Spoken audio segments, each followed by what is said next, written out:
Hello you guys, welcome back to my channel. In today's video, we are going to do a January wrap up where I talk about all of the things that I watched, read in January. Okay, so January is the start of the new year, and I am a person who really doesn't break their New Year's resolutions in January. I'm more of a February, March New Year's resolution breaker, but in January, I show quite a bit of discipline. And so I made a goal to watch certain things, to read certain things. A big thing about me this year is I kind of want to go through like my backlog of TV shows, backlogs of books, all of that stuff. So in the month of January, I read 15 books. I saw a couple movies. We'll start with the books. Okay. So, like I said, I read 15 books, but I'm going to spare you 6 of them. 6 of these books I read for a video that I posted at the end of January. You can go over there and watch those videos if you want my thoughts on them, but I will show you what they are. So, I read Razor Blade Tears by S.A. Cosby. I gave this book a 4 out of 5 stars. I read Call Baby by Morgan Jerkins. I gave this book 5 out of 5 stars. Let's see. I read Black Buck by Mateo Oscapor. I gave this book 4 out of 5 stars. I read Lock Every Door by Riley Sager. I gave this book 2 out of 5 stars. The X Talk by Rachel Lynn Solomon. I gave this book 2 out of 5 stars. And A Fun Love Story by Lone Lee. I gave this book 2 out of 5 stars.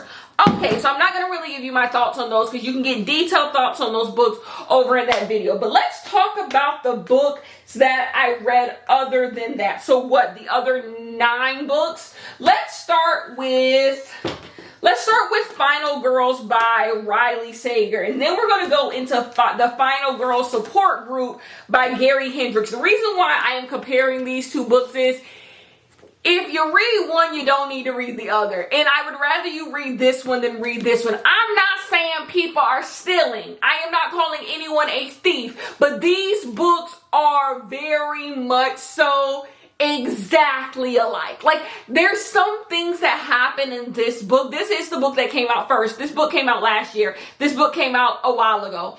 This book is like, there's certain things that happen in this book. I read this book first. There's certain things that happen in this book that are eerily similar to happen in this. Like some of the backstories of everything. The person, like their confidant, like they're just eerily similar. It's for me to believe there's some coincidences. Like I'm kind of believing some of the girls are inspired by Mr. Riley Sager. But we'll get into the book that's better. Final Girls by Riley Sager, I gave a 4 out of 5 stars. This book follows a final girl. So basically, something happened to her, and basically she becomes a final girl. She and her friends go on like a little trip. When they were in high school, she goes with some friends, and all of her friends are murdered except for her. So we pick back up with her. She is a full-blown adult. She has a boyfriend. She's living with her boyfriend. And basically, something mysterious is happening around her. And another girl who is a final girl comes and stays with her. So things have been happening that kind of center around her. And one of the other final girls so basically this book is kind of bizarre because it kind of makes it seem like there's only like 3 final girls in existence. But one of the final girls comes to see her after another final girl ends up dead. So they're trying to figure out, why did the other final girl die? And so these 2 people who are final girls go on this like adventure to see what is going on. And then it also is like, did things happen the way they thought they happened? So you're going back in time. You're going back in time to the night that all of her friends were killed, our main character. Then you're in the present day where a final girl was killed who is a part of them. I don't know how to explain it to you. A lot is going on in this book, and it's actually really good. This book is actually really good. As someone who did not enjoy Lock Every Door by Riley Sager, this book was a whole lot better for me. This book was a whole lot better, and this book was a lot more original for me. Now, the whodunit, the mystery may leave a lot to be desired for other people, but I said this over on my Goodreads. I was not smart enough to figure out the mystery of this book. book. I wasn't. Other people may be, but I was oblivious. I'm going to be honest with you. I was oblivious. I enjoyed this book. This book was good. I gave it 4 out of 5 stars. Let's talk about a not so good book. The Final Girl Support Group has too pretty a cover to be such a bad book. This book, it's going to sound like I could literally say the same synopsis for this Final Girls by Riley Sager, and it would apply to this book. This book is about a final girl who is basically awoken when another final girl ends up dead. So now she is going on this adventure to figure out why this final girl ended up dead. And we're also going back in time to see what happened to this final girl on the night that she became a final girl. Are they not the same premise? Are they not the same premise? Now these people, it's called Final Girl Support Group. So let me tell you why it's called Final Girl Support Group. What makes this book a little bit different is they're in a support group. So basically this book takes all the movies that we love and enjoy, and it puts all the girls who survived those movies in a support group. But in real life, in this book, it pretends like all of those girls in the movies that we love are real girls, and these movies were based off of real people, and this follows the real people, and they're all in a support group, and all of a sudden things start happening to the girls in the support group, and they're trying to figure out what happens to them. This book is not good. This book is not good.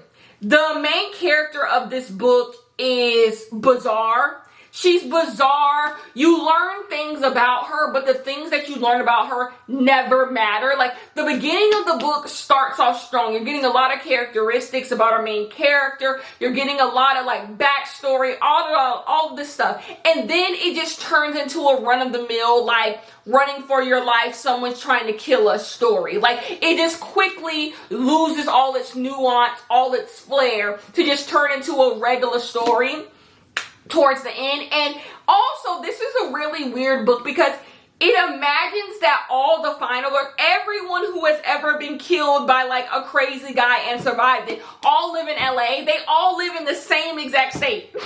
Like, it's really weird. And then you're following a cast of characters, but it gets so confusing because like none of them start to have their own real voice. So like you forget everyone's backstory and why they're in the story. And it matters because this book takes you on all random types of rides.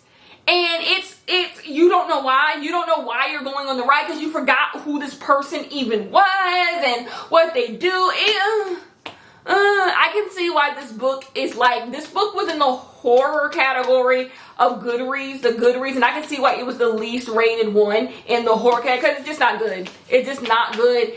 It just derailed. It wasn't fun. It just was not fun. Anyways, we're gonna, now I will say, not to make this video too long, this book does also take you on a random journey that I did not enjoy, but I feel like it realized it and we got back. That's why I say these books are, like, they're so similar. Like, even its pitfalls are similar, except this one just did it worse. Like, this one also takes a bizarre turn. You go on a bizarre, like, mission. You, like, the arrest. Like, it's a lot. It's a lot. Like, it all starts to be, these books are very similar, but you can leave this at the bookstore. I would suggest reading this if you want to have a fun day. Okay. The next book that I read, I do not have with me physically. It is The Couple Next Door. I read so many thrillers and it is going to be so hard for me to remember The Couple Next Door. Okay, so The Couple Next Door starts off with this couple who are at a dinner party. They just had a baby. And they decide that they are going to go to the next door neighbor's dinner party. But their babysitter cancels on them. But they still want to go to the dinner party because they feel like they've never really had time alone and like they never have adult time. It's just all about the baby. So they decide, just because it's right next door, they are going to leave the baby at home while they go next door. They're going to bring the baby monitor and they're going to check on the baby, I believe, every 30 minutes or every hour. And so that's their plan. So, well, they go to this dinner party. They're checking on the baby, blah, blah, blah, blah. One time, someone goes to check on the baby, and the baby is not there. Their baby has been kidnapped. And so you start your story trying to figure out who stole their baby, why, and what's really going on with the couple next door. How do I feel about this book? I think I gave this book a 2 out of 5 stars.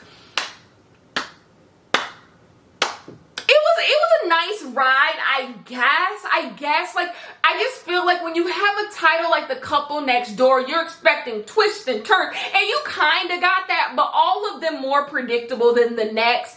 As you get to the halfway point, you're aware of what's going on. I think the book wants you to be aware of all the things at play. And then the final person who is like causing all of this stuff, you see from a mile away from the halfway point. So the big reveal is not a big reveal because you see it coming. And then it just didn't hit for me. I don't regret reading it, but the reason why it's like, yeah, I'm trying to make the book come back to me because I don't really remember it. I don't really remember it all that much. It's wrapped up in all the other thrillers that I read this month. I read mostly thrillers, I think, this month. And so it just wrapped up in that. And so it was fine. I do think there's an audience for this book. I'm starting to love domestic thrillers again. Like, even the worst of them, which I would consider this some of the worst, like, domestic thriller, I enjoyed. Like, it wasn't like a bad time spent. I don't regret reading it, but it was just,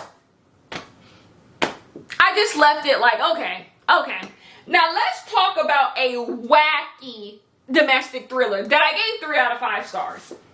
Behind Closed Doors. This book actually could have been 5 stars. It could have, if not for its ending. I felt like the ending needed one more twist. Okay, Behind Closed Doors is also about a couple who are married. This book also starts at a dinner party, but they're hosting the dinner party.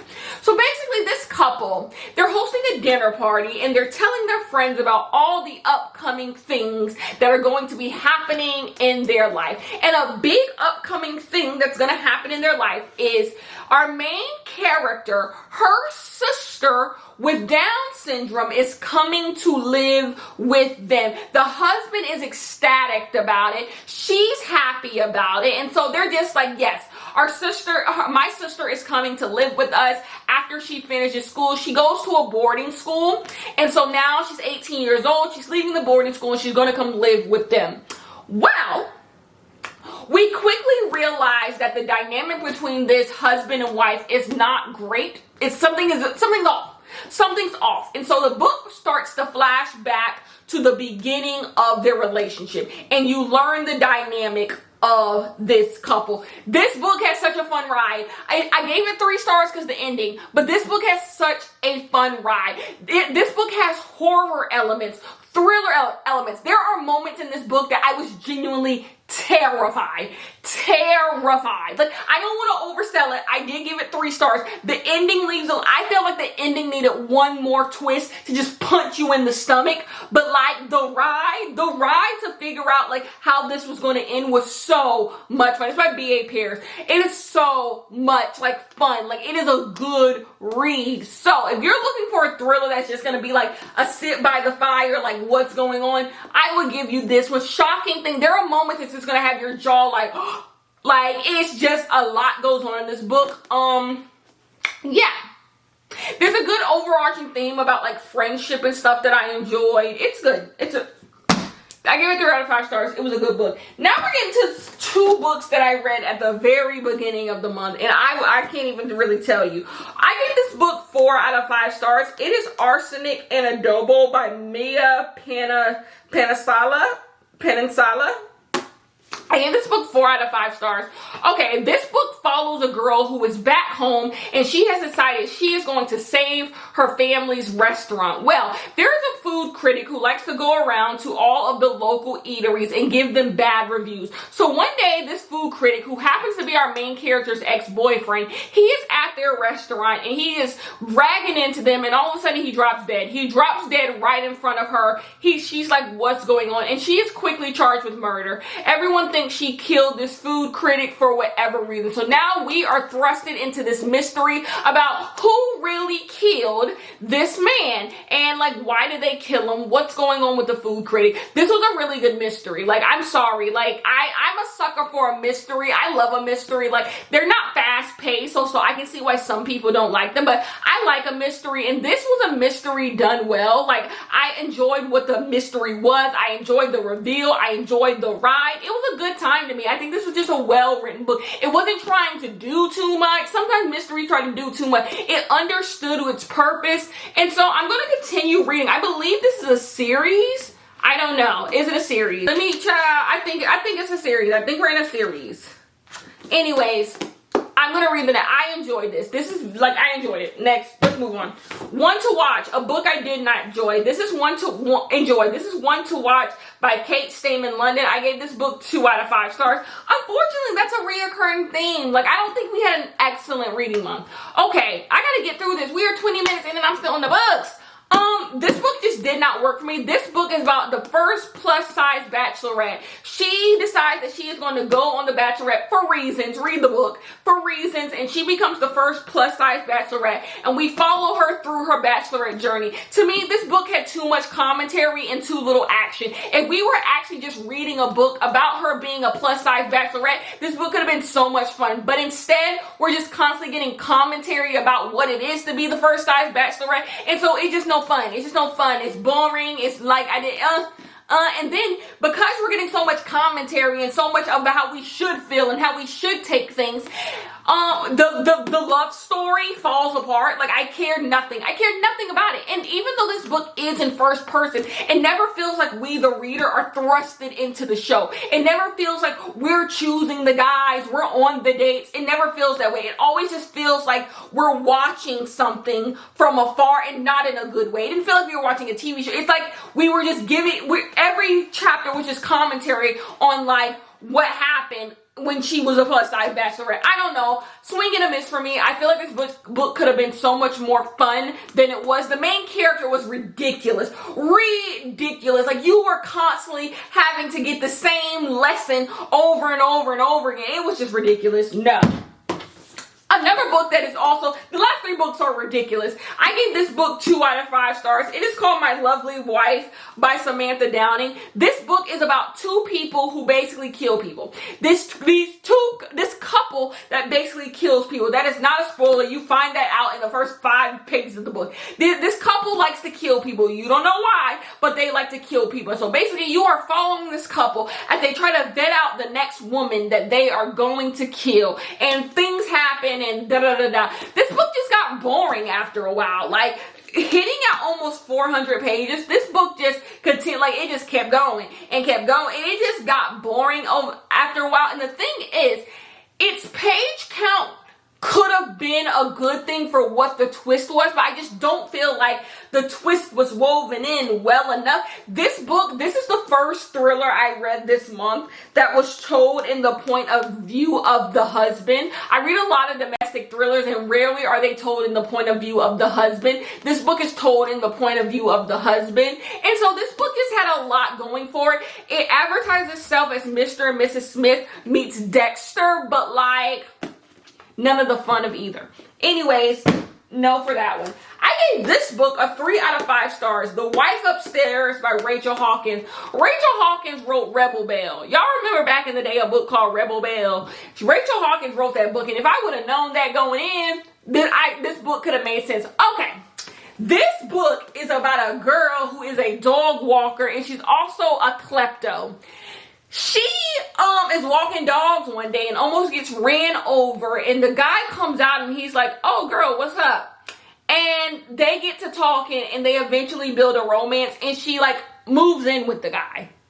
And so quickly when she moves in with the guy, things start getting bizarre. Things start getting weird. Should I tell? It's called The Wife Upstairs. So you know his wife is living upstairs. You find that out, I think, rather quickly, that his wife is upstairs. But he has just asked her to move in with him. This book is very generic. It's very like, It's very thrillery. When you think of a thriller, a Lifetime thriller, that's what this book is. But dare I say I enjoyed the ride. Dare I say I enjoyed the ride. I mean, it's so by the book. It's so by the book. But you want to know what's crazy? I was cleaning out my car and I found this in my car, in my trunk where you keep your spare tire when you have an SUV. And I don't know how long this book has been sitting in there, but I found it after like a year and I was like, let me read it. I don't know. It was, dare I say I liked it. Those are all of the books that I read this month. I could have forgot one. So if that wasn't 15, I forgot one, but I don't have it with me. So let's move on. Let's go through the stuff that I watched very quickly. So the first movie that I watched was Don't Look Up. Everyone hated Don't Look Up. I thought it was a perfectly fine day to spend a Sunday afternoon. I watched it on a Sunday. It's nominated for Best Picture at the Academy Award. Does it deserve that? No. But you know what? I didn't hate it. Everyone, like, it was unserious, yes, but like, I didn't hate it. It was fine. Like, it was, that's the thing. It was just fine. Like, so it being nominated for Best Picture is wild, but I didn't hate it like some people did, but it was fine. The next thing that I watched was the new Scream. I have thoughts, but I'll keep it brief. I just feel like after a decade of Scream not being a thing except for like MTV, we could have done something so much more like, boom, we could have really revived the series. And I kind of feel like this movie could have came out right after Scream 4 in 2012 and there would be no difference. Like, I just feel like a decade, we've learned so much about horror movies and like even satirical horror movies in that time. And this movie didn't do anything too clever for me. I'm giving it 3 out of 5 stars because I did enjoy my experience, but like, it could have been better. I just feel like it could have been better. Okay, that's really the only movies that I watch. Okay, let's go into TV shows. I watched MasterChef. I watched season 3, and season 4 of MasterChef. I love MasterChef. I love Gordan Ramsay. I always choose a random reality show to become obsessed with. MasterChef is that. It is so good. It is so freaking good. Next thing I watched was the Janet documentary. Janet Jackson is the moment. She will remain the moment. She has paved the way for so many of our faves. She is that girl. Justice for Janet Jackson. Yeah, like that's pretty much it. Like CBS, I have nothing for you. The movies, I got nothing for y'all. Janet Jackson is that girl. I didn't need a doc to tell me that, but the doc showed that. Like, she really is that girl. The Rhythm Nation album cover is one of the best album covers in my opinion. I love that album cover for some reason. It just speaks to me. Velvet Rope is one of the best eras ever, like ever. Iconic. The next thing that I watched was Cheer over on Netflix. Can we talk about Cheer? Now, I was pulling for TVCC in the last season because they had black people. The first season of Cheer is excellent. Start to finish, excellent. The second season was dark. It got dark. I don't know where I was in the first season of Cheer, but because I didn't know nothing that was going on with Jerry, all of that stuff. Oh my God, that blew my mind. When the feds took Jerry in, I said, you never know a person. I didn't know. So I was rooting for Jerry the first season. Then I said, But yeah, I wasn't rooting for Navarro in the second season. The cheerleading world, I feel like season 3 of Cheer, we should go to another school because I'm tired. I've seen all I can see from Navarro and Monica. Like, I don't care no more. I just didn't care that much the second season. I care more about TVCC than I did about Navarro. Like, I was kind of over them. The next show that I watched was The Woman Across the Street from the Lady in the Window, or The Woman in the Window, with Kristen Bell. A lot of people have a lot to say about this because they didn't realize it was a satire. It's called The Woman Across the Street from the Lady in the Window. Like, y'all in capital big bold letters. Y'all didn't realize it wasn't supposed to be taken seriously. I enjoyed the ride. I loved it for its ridiculousness and absurdity. Like, it was good. It knew when to end to me. I enjoyed it, and I love Kristen Bell. And then I love that the next season, if it goes on, is going to be a play on The Woman in Seat A24, something like that. I just love it. I love it. I just think it's such a clever idea. I don't know. That's it. I had to rush through them. I'm not trying to be here all day. Anyways, tell me some of the things you guys watch, some things that I should watch, some things you feel like I got wrong, like I should, you know, maybe go watch those again, maybe go read those again. Anyways, I love you guys so much, and I'll see you guys in my next one.